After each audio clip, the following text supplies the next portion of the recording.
Tasmai Shri Gurave Namaha. Hare Krishna. So we'll continue reading chapter 17 of Srila Prabhupada Lilamrita. Mike lived on the Bowery in an airloft on Grand Street. It was a large loft where musicians often congregated for jam sessions. But as he turned more and more to serious composing, he found himself retiring from the social side of the music scene. His interest ran more to the spiritual, quasi spiritual, and mystical books he had been reading. He had encountered several Swamijis, yogis, and self styled spiritualists in the city and had taken up Hatha Yoga. From his first meeting with the Swami, Mike was interested and quite open, and he was with all religious persons. He thought all genuinely religious people were good, although he did not care to identify with any particular group. Mike, there was a little bit of familiarity because I had seen other Swamis. The way he was dressed, the way he looked older and swarthy were not new to me. But at the same time, there was an element of novelty. I was very curious.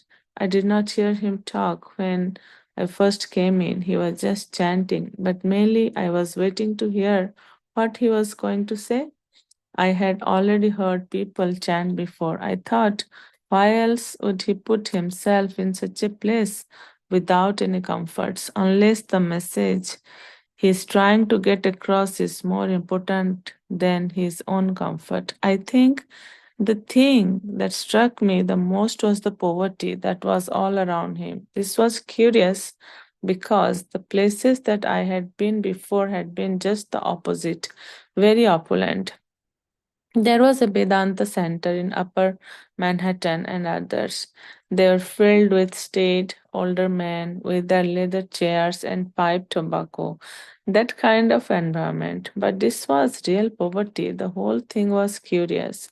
The Swami looked very refined, which was also curious that he was in this place. When he talked, I immediately saw that he was a scholar and that he spoke with great conviction. Some statements he made were very daring. He was talking about God, and this was all new. To hear someone talk about God, I always wanted to hear someone I could respect talk about God.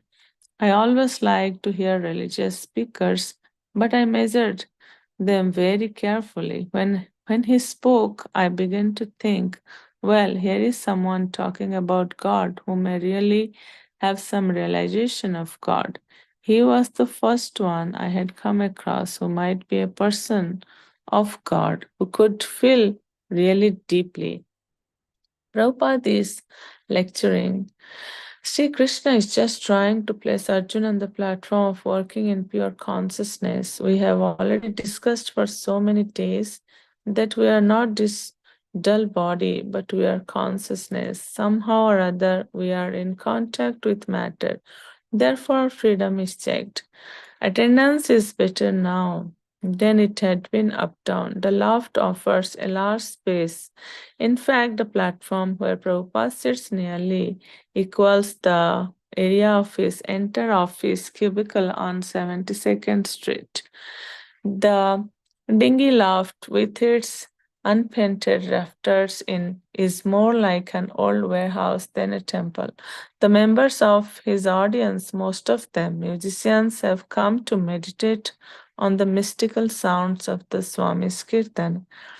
Carl, Carol, Gunter, Mike, David, the crowd from the Paradox, and others join him on Monday, Wednesday, and Friday night when he holds classes beginning punctually at 8 o'clock. The program consists of half an hour of chanting Hare Krishna, followed by a lecture from Bhagavad Gita, usually 45 minutes long, then a question and answer period, and finally another half hour of chanting, everything ending by 10 o'clock. The kirtan has just ended, and Swamiji is speaking. As spiritual beings, we are free to act, free to have anything, pure, no contamination, no disease, no birth, no death, no old age. And besides that, we have got many, many other qualifications in our spiritual life. When he speaks his pure spiritual form, the Vedic scriptures say that a sadhu, a saint, is not seen but heard. If the people in the audience want to know Swamiji, they will have to hear him. He's no longer simply the old Indian immigrant who lives on the other side of the partition of this loft, hanging his clothes to dry, barely getting his meals. But now he's speaking as the emissary of Lord Krishna, beyond time and space, and hundreds of spiritual masters in the chain of disciplic succession are speaking through him.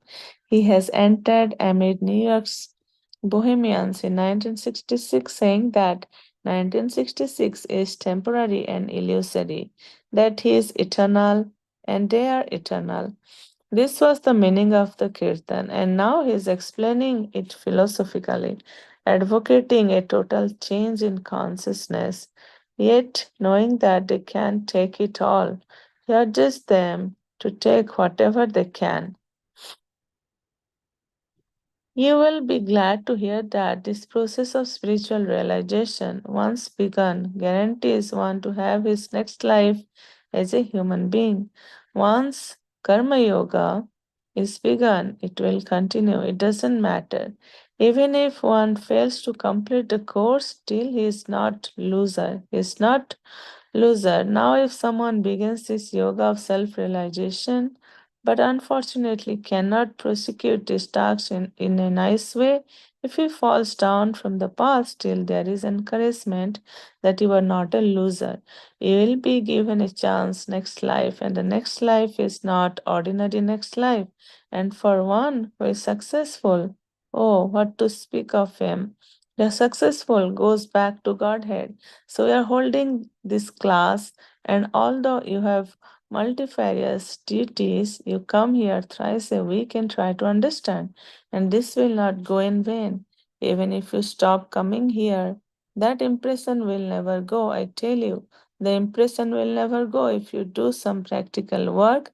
That is very, very nice. But even if you do not do any practical work, simply if you give your submissive oral reception and understand what is the nature of God, if you simply hear and have an idea, even then you'll be free from this material bondage. He's talking to a crowd who are deeply set in their hip life. He knows that they can't immediately give up taking drugs, and there they sit with their common law wives. Their path is to play music, live with a woman, and meditate sometimes, and be free. After hearing his lecture, they'll stay up all night with their instruments, their women, their drugs, their interracial bohemian scene. Yet somehow they are drawn to Swamiji. He's got good vibrations of the kirtan, and they want to help him out. They're glad to help because he has no one else. So Prabhupada is saying to them, that's all right, even if you can only do a little, it will be good for you. We are all pure spirit souls. But you have forgotten, you have fallen into the cycle of birth and death. Whatever you can do toward reviving your original consciousness is good for you. There is no loss. So we'll stop here for today. We'll continue reading tomorrow. So, one realization or one takeaway from today's reading and connection with the readings of previous days, we can understand how Srila Prabhupada, he was so determined to fulfill his spiritual master's instruction. He did not care for any obstacles. And we can see how I think those persons, they are going to be Srila Prabhupada's disciples, like this person, the musician Mike. He has put his statement how Srila Prabhupada was a scholar, and he felt in the first time that how he was like Srila Prabhupada's statements were so deep, and his realization was also so deep. So even though there was so much poverty, Srila Prabhupada has no good facilities. Still, he was like his knowledge and his understanding was so deep. We have to learn that from Srila Prabhupada's this all his pastimes. We have to learn that any obstacles will come. We have to remain determined in our devotional service, because this is material world and it is full of miseries. Full of our life will be full of obstacles, because it's mentioned in Srimad Bhagavatam that padam padam yad padam. So this is Maya's land, and this is not our land. So how we can be strong in this material world, which is where Maya, like this is Maya's land. So obviously, Maya is the strongest person here. Like we know from the story of Gajendra and crocodile, Gajendra was so powerful, but Gajendra was a land animal, so he was so weak when there was a fight between Gajendra and crocodile inside water. How much he struggles.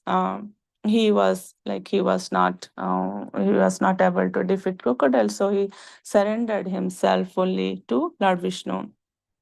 So, like we have to understand that we are in this material world, and we if we have complete faith in Krishna and fully surrendered ourselves to Guru and Krishna, believe in Krishna's words, then this material world misery will become, like we know from Srimad Bhagavatam 10.14.58, that how the ocean of miseries will become into that quantity, like water in the cow's footprint. So that's what my understanding from Srila Prabhupada's life is. Life in whether it is India or in USA, so many obstacles, but Srila Prabhupada was so determined in his goal. So any obstacle was, when we'll become determined, even obstacles will become boon. So yeah, that's what my understanding is